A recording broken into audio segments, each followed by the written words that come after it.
What's up, guys? Here we are again. Joint fit, goddamn dice thoughts. Working title. I kind of like it, but we'll see. Dice thoughts. For today, we're gonna use our trusty dice.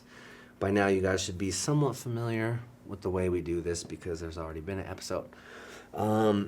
But staying along the lines of our, premise here, talking about six pillars of wellness, and there's 6 subcategories minus 1, because it's episode 2. So, without further ado, today we're going to see what we're talking about. Please be a good one. Who am I kidding? They're all fucking good. All right, here we go. So, bam. We're talking about 1, emotional. Oh my God. All right, this is already getting exciting for me. Emotional health. I'm sure I don't have to tell you guys how important that is as far as your overall wellness, okay?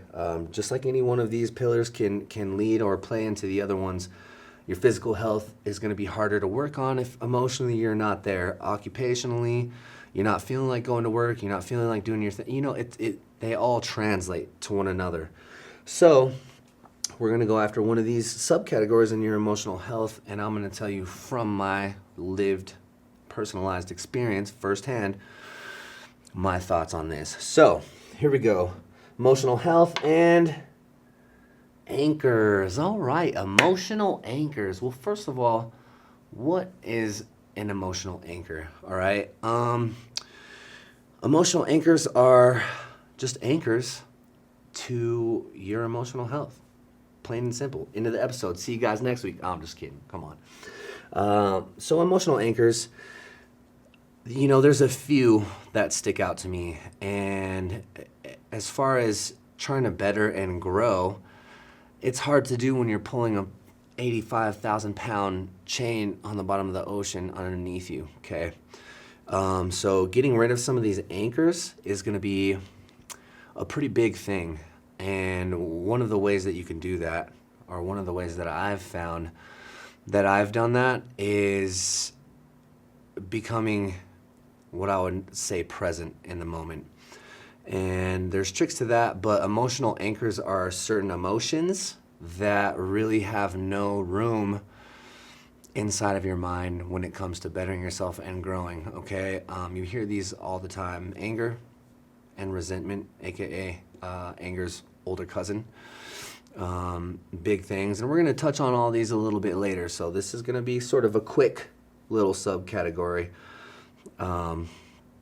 We got jealousy, right? All these other ones. Pride, all right, is a huge one. There's so many. I really should have a book, but you guys know that this is in the spirit of being freestyle, unedited. These are just going to be kind of coming out as I think, because we didn't plan this. The dice planned this. And there can be good emotions, too, that are anchors as well, that often lead to things like complacency. Sometimes anger and fear can be great motivators for someone to grow, and sometimes the opposite of that. Whereas, fulfillment and joy can also work a lot in the same way.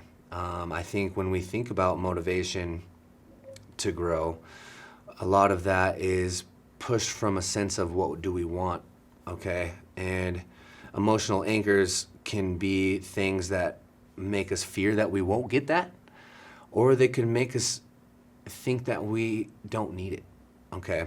And so as far as emotional growth, the anchors are really going to be based on the individual, what you see as trying to acquire as a healthy emotional state of being. So for you, if you have a goal where you want to be emotionally, which is hard because we don't always think about our emotions, they just happen naturally. That's the part of being fucking human. So for emotional anchors, I would say, to not get into too many specifics because it's very highly individualized, think about where you are emotionally and where you're trying to be emotionally, and sort of take into account the way that those are playing into each other. I.e., this is where I want to be. I want to go to sleep at night without thinking about this fucking stupid thing that I did 3 years ago, or 3 months ago, or 3 days ago. All right. So how can you, get rid of those anchors? A lot of times, it just comes down to getting yourself in the moment, like I talked about. And there's actually another huge subcategory all dedicated to that. So I'm going to sort of bridge this one. For now, that's all I got on anchors. Stay tuned for the next ones, and I hope you guys learned something. Goddamn.